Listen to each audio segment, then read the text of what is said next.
फिर दिन हुआ पुरानी रात का, करे सो शुक्र हम खुदा की जात का, खुदा की जात का, नया फिर दिन हुआ।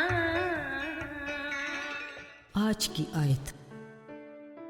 मेरी भेड़ें मेरी आवाज़ सुनती हैं और मैं उन्हें जानता हूँ और वो मेरे पीछे चलती हैं। यूहन्ना 10 बाब 27वीं आयत। अजीज़ों, अपने प्यारों की मोहब्बत हवा के दोष पर सफ़र करते जब आवाज़ की सूरत में हमारे पास पहुँचती है तो किस कदर खुशी का एहसास होता है। हर आवाज़ की अपने अंदाज में अपनी एक कशिश होती है जो बोलने वाले की शख्सियत की अक्कासी करती है। खैर, आवाज़ें तो लामुतनाई हैं। यहाँ हम बात करेंगे एक ख़ास आवाज़ की, और वो आवाज़ है खुदावंद खुदा की। रूहानी समझ बूझ रखने वाले वो ईमानदार जो अपना ज़्यादा वक्त आसमानी बाप खुदा की रफ़ाकत में गुजारते हैं, उन्हें खुदा की आवाज़ का तजर्बा ज़रूर हुआ होगा। अजीज़ों, दुआ करना यानी खुदा से बात करना, खुदा का हमसे बात करना यानी उसका कलाम पढ़ना। जब हम खुदा का कलाम पढ़ते हैं तो गोया खुदा से हम बात करते हैं। हमें खुदा की ज़ुबान की समझ होनी चाहिए ताकि वो जब किसी भी तरीके से हमसे बात करे तो हम समझ जाए। हम जब कलाम मुक़द्दस का मुताला करते हैं, अपनी ज़िंदगी के लिए हदायत हासिल करते हैं, तो हम अपने बाप खुदा की आवाज़ को महसूस कर सकें। वैसे भी हमें अपने ज़मीर की आवाज़ सुनने के लिए ख़ुद को खुदा की रफ़ाकत में कुछ देर खामोश रहने की आदत डालनी चाहिए। ऐसा भी मुमकिन है कि शायद हम अपनी ही ख्वाहिशात की आवाज़ सुन रहे हों। इसको समझने के लिए हमें रूहानी बसीरत की ज़रूरत है। अजीज़ों, जब कभी हम खुदा की आवाज़ के बारे में बात करते हैं तो एकदम हमें छोटे सैमुएल का वो फ़िक्रा याद आ जाता है जो कभी हमने संडे स्कूल में सीखा था कि आए खुदा फरमा क्योंकि तेरा बंदा सुनता है। हन्ना का मन्नतों से मांगा बेटा सैमुएल अपनी छोटी उम्र से ही हैकल में खिदमत के लिए आया था।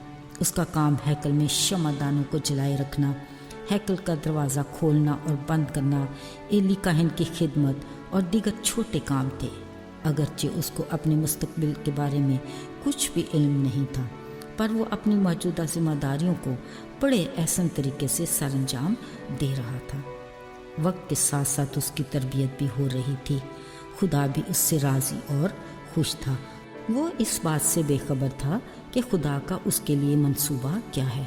वो खुदा को अभी अच्छे से जानता ही ना था। खुद खुदा को भी उसके लिए ठहराए वक्त का इंतज़ार था।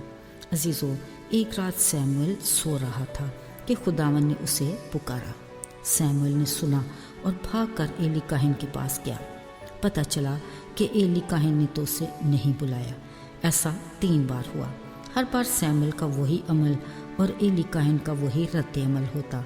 मगर ऐसा क्यों है? एली अपनी रूहानी बसीरत की बदौलत समझ गया।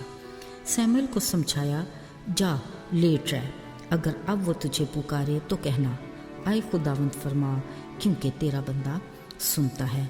अगली बार भी फिर ऐसा ही हुआ। सैमुएल ने फौरन जवाब दिया, आए खुदावंद फरमा क्योंकि तेरा बंदा सुनता है। अजीज़ों, यहाँ एक बात गौर तलब है। 3 बार सैमुएल को आवाज़ आई। वो हर बार उठकर एली काहिन के पास जाता। फिर भी सोते में उठकर जाने के बावजूद वो सब्र और बगैर बुड़बुड़ाए ताबेदारी करता रहा। इसकी बदौलत उसे खुदा को अपने करीब पाया। अजीज़ों, अगर हम भी खुदा की आवाज़ को सुनना और उसे अपने करीब पाना चाहते हैं तो हमारा रवैया भी सैमुएल जैसा ही होना चाहिए। हमें रूहानी तौर पर जागने और दुआ करते रहना चाहिए और दिल से उसकी शीरीन आवाज़ सुनने की आरज़ू रखनी चाहिए। अगर हम दिली तौर पर उसके गले की भेड़ें हैं तो यकीनन हम अपने चरवाहे की आवाज़ को पहचानते और उसे सुन सकते हैं, क्योंकि उसका फरमान है कि उसकी भेड़ें उसकी आवाज़ सुनती हैं क्योंकि वो उसे जानती हैं। पर अगर हम उस शरीर भेड़ की तरह हैं जो हर बार अपने गले से दूर अपनी मर्ज़ी के रास्तों पर चले जाते हैं और उसकी आवाज़ भी सुनने की आरज़ू को अपने दिल से निकाल देते हैं, پھر اچانک خطرے میں گھر کر مایوس اور نا امید بھی ہو جاتے ہیں، مگر اچھا چرواہا پھر بھی ہمیں آواز دیتا تلاش کرتا ہم تک پہنچ ہی جاتا ہے۔ عزیزو، خالق خدا قادر مطلق باپ جس کی آواز اور الفاظ کی قدرت سے کائنات کی ہر شے وجود میں آئی، اس کی تخلیق کی خوبصورتی ہی اس کی آواز ہے۔ بعض اوقات ہماری زندگی میں کچھ ایسے حالات و واقعات آتے ہیں جو ہماری خواہش اور ہماری ضد کے منافی ہیں، ایسے میں ہمیں اس کی آواز کو سمجھنا چاہیے۔ عزیزو، اکثر حالات میں اس کا بخشا ہوا مددگار پاک روح اپنے کلام کے ذریعے ہمیں آگاہی دیتا ہے، اور کبھی خواب یا رویا میں وہ اپنے بندوں کو اپنی مرضی اور ارادے سے خبردار کرتا ہے۔ یہ جب ممکن ہے جب ہم روحانی طور پر اس کے کلام کو پڑھنے، سننے اور سمجھنے کے لائق ہوں گے۔ اس بڑی برکت کے لیے ہمیں اس کی رفاقت میں زیادہ وقت گزارنے کی ضرورت ہے۔